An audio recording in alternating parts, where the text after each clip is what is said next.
Mugamba mutya abaagala abalungi abeekuumira ku Senga 5356 mbaaniriza ate mu vidiyo yaffe olunaku olwaleero.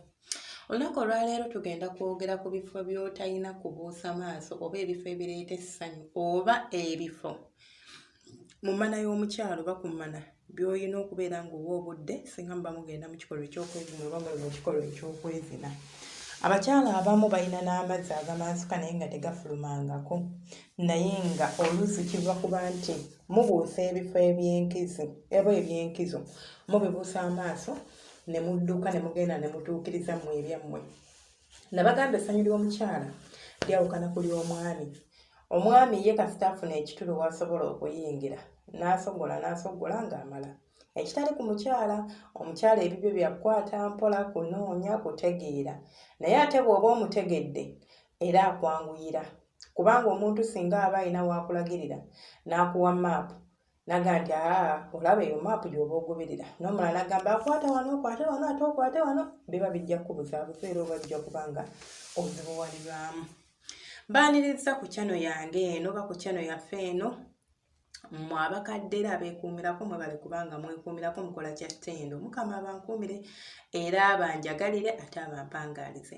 Gwe omupya nga gwe mulundi gwe ogusoose ku channel eno, bw'olaba vidiyo eno era n'ogifunamu ekyomugaso oba neekunyumira, giwe ekigalo, subscribinga, likinga, commentinga ate teweerabira kuteekako kadde singa oba omaze okusubscribinga.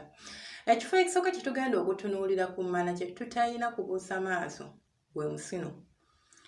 Omusino gwe gumu ku mubiri kye kimu ekitundu ekiri ku mubiri gw'omukyala nga kyo kiriwo okuwa ssanyu.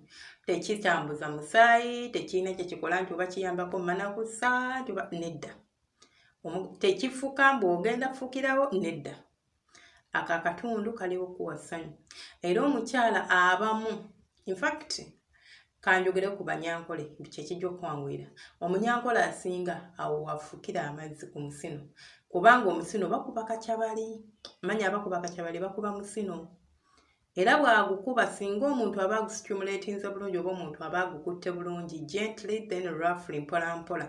Otandika mpola then n'oyongeza speed. Either ng'okuba kacyabali oba ng'okozesa olugalo, kiba kikyamula omukyala era kiba kimuteeka mu mbeera eyo y'okuzinibwa oba eyo y'omukira. Nti n'abamu kibatuusa ku ntikko n'amala ng'oluusi tomuyingidde wabula ng'oweeweeta musino.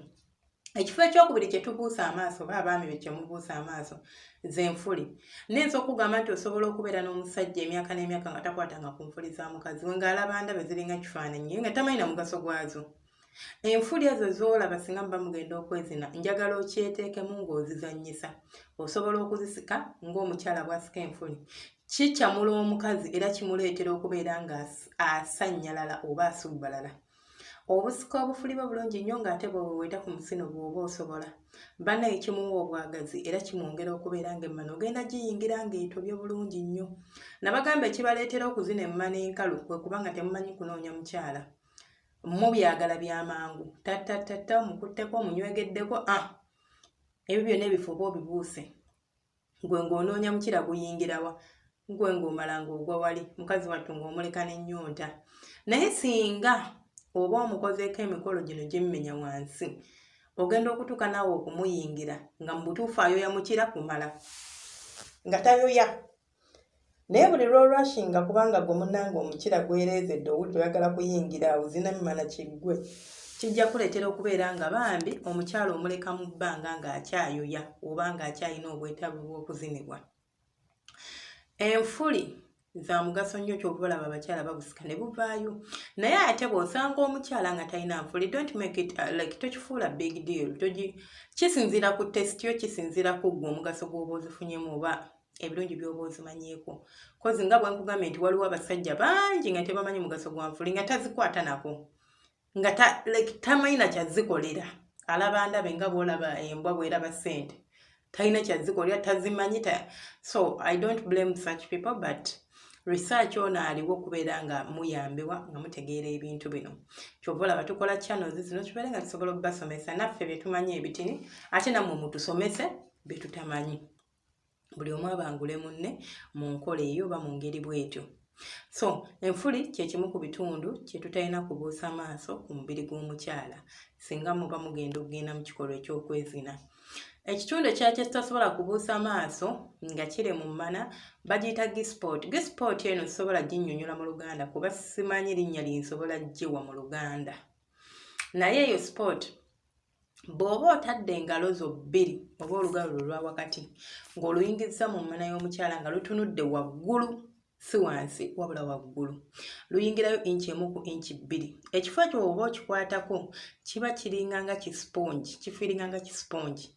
Ekifo ekyo kisikimulatinga obwagazi bw'omukyala oba kireetera omukyala okufuna obwagazi obw'enkizo nti n'omukira oba omuzina era bwe guyita awo weewava oluusi obwagazi omukyala n'atuuka n'amala oba n'afulumya amazzi gali ge twagala oba ge mwagala ago agamansuka.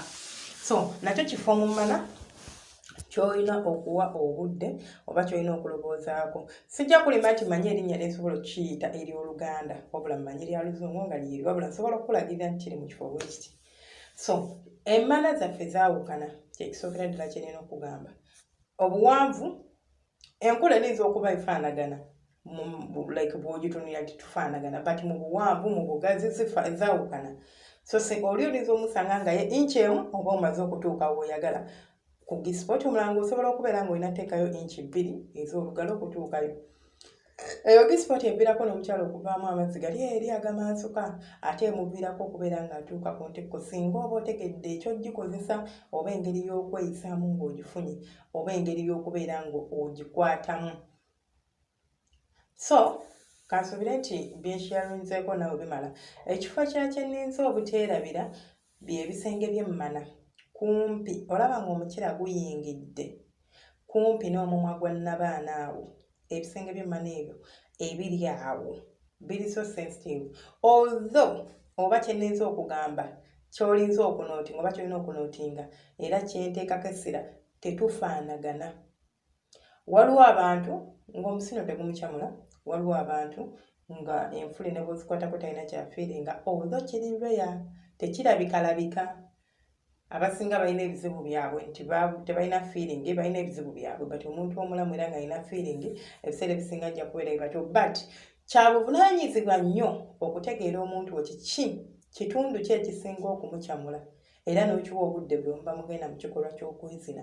Ate kya buvunaanyizibwa nnyo okuzuula ebintu ebipya ku mubiri gw'omukyala oba ku mubiri gw'omwami.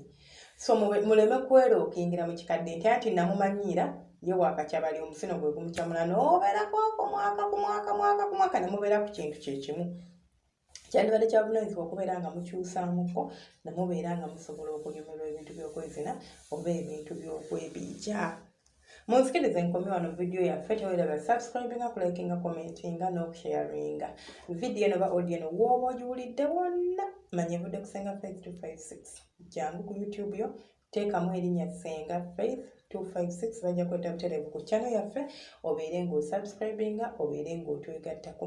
Tujja kuweereza bulungi nnyo. Gwalina ekibuuzo kyo osobola okiteeka mu comment section mbeera nkiddamu nga nfunye akadde. Ate gwagala okwogerako nange privately osobola okunsanga ku +256 osobola okunsanga ku +256 78540 2860 WhatsApp yokka. Ojja kujja ombuuze kyoyagala okumbuuza singa oba tosobola kukyogera ng'okiwandiise buwandiisi. Omukama abanjagalire.